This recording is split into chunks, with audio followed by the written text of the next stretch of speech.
So in general, we can think of this mapping from virtual memory to physical memory as a context.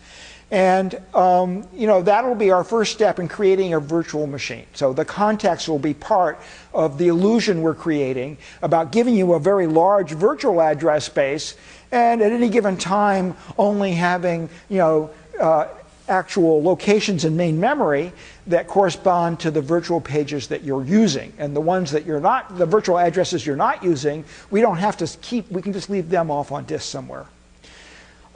And so if we wanted to switch from one virtual memory to another, we really just have to switch the page map. And we've talked about that last time.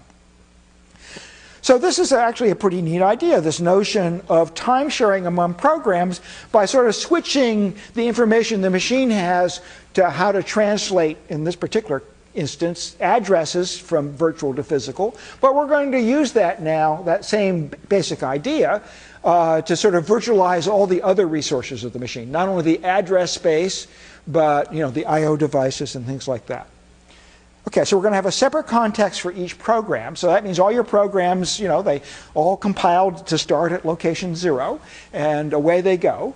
And the fact that we have 5 or 6 programs running, all of which think they have a location 0, isn't a problem, because as we go from program to program to program, we'll switch the context so that virtual address 0 gets mapped to different locations in physical memory. And that happens all the time here. You probably have maybe up to 100 different programs or processes that are running in your machine at any given time, and they all happily are pretty much ignorant of each other. They're just all running as if they had their own little beta to run on, or their own little Intel chip to run on. We're going to actually put the operating system, or the kernel, we'll call it, which is a special piece of code that will help us manage our virtual machines and help us manage the changing from one process to another. So the kernel will have its own context. And that's valuable because for security reasons, we don't want user programs to go changing the operating system code. They could create all sorts of horrible security violations. So we're going to keep the kernel in its own memory system and come up with a special way in which user programs can communicate with the operating system kernel. So we'll have a rapid context switching mechanism that lets us switch between the different running programs, and we'll have a special running program, which is the operating system.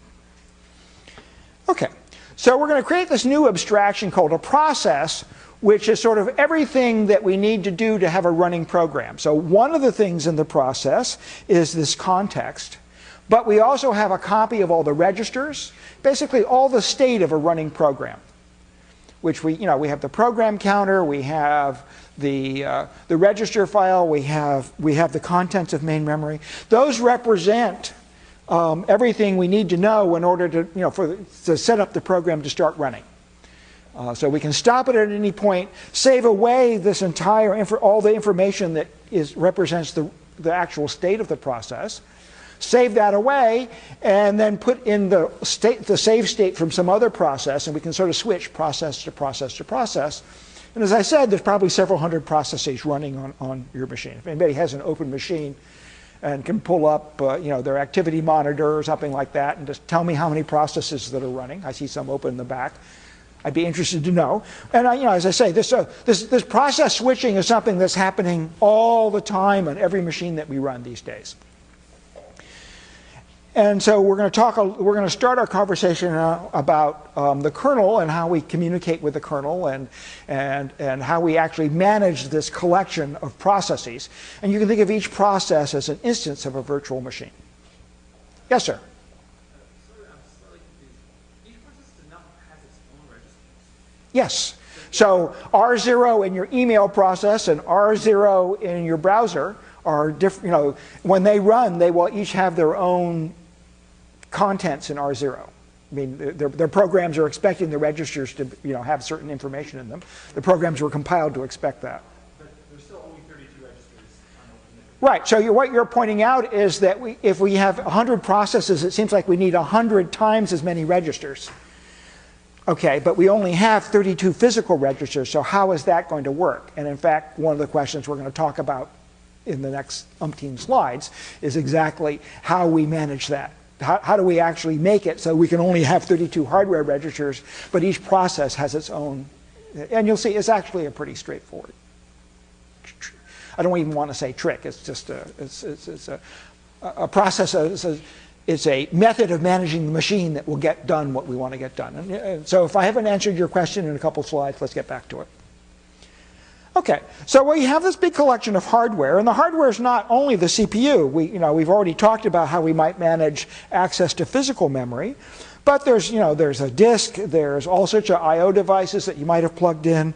You have a screen and a keyboard and a mouse, and all of those are going to be managed by this special privilege process called the operating system or the kernel. And the kernel will create the illusion of a virtual machine. So you'll be able to run on the CPU, and you'll have your own, you'll be accessing, when you access a register, it will have the things that you've put into R0. There's the virtual memory system. So when you ask for a memory location, there's some combination of software in the kernel and hardware in the MMU that translates that to a particular physical address. When you want to write, put up something for the user to visualize, you don't actually write to the raw hardware buffer that represents the frame buffer for your video display. You write into this abstract rectangle of memory, this rectangle of bits in memory, that is sort of the bitmap for your particular window. And then there's operating system code that worries about how to get the bits that you're setting in your window into the actual appropriate hardware buffer. And so, in fact, the window for your email and the window for the browser, the programs just write into those bitmaps as if they had the whole window to themselves. And the fact that email window may be on top of the browser window, the browser doesn't have to worry about that. That's the ability to figure out which windows are on top and which bits are occluded. That's all hidden in the window system, buried in the operating system. Right? If I want to access a disk, I don't actually go out and say, give me byte 17 of sector 24 of track 112. I typically think of the disk as organized as this sort of nice abstraction as files, right? And I will talk to the operating system kernel, and I say, please give me byte 27 from this file. And it will worry about where physically that is on disk. So this gives us, these are designed to be easy to use. They tend to try to be nice programming interfaces to make it simple to do the operations a program wants to do. And it's really up to the kernel to figure out how to map these abstract operations onto the physical hardware. So you can actually go off and you can have a combination of of actual spinning hard drives and solid-state drives, and in fact the solid-state drive may be acting as a bit of a cache for the much slower the traditional magnetic drive and things like that. All of that's hidden from you. You're just saying, get me a byte off the file, and if it comes in faster and cheaper than it did 2 years ago, that's great. You haven't had to rewrite your program. You're still dealing with the same abstraction. So this notion of creating a nice abstraction barrier here is one we've seen a lot, and basically isolate the functionality, the behavior, from the details of the implementation. So, disk drivers change down here. When I put in a brand new network card for my 10 gigabit network, I don't have to rewrite all my network code. That's all hidden in the drivers in the kernel. I still access things through, the standard sockets, so forth and so on. So there's a whole collection of these virtual machines, and we're going to discuss now how the kernel actually switches between which virtual machine is running at any moment.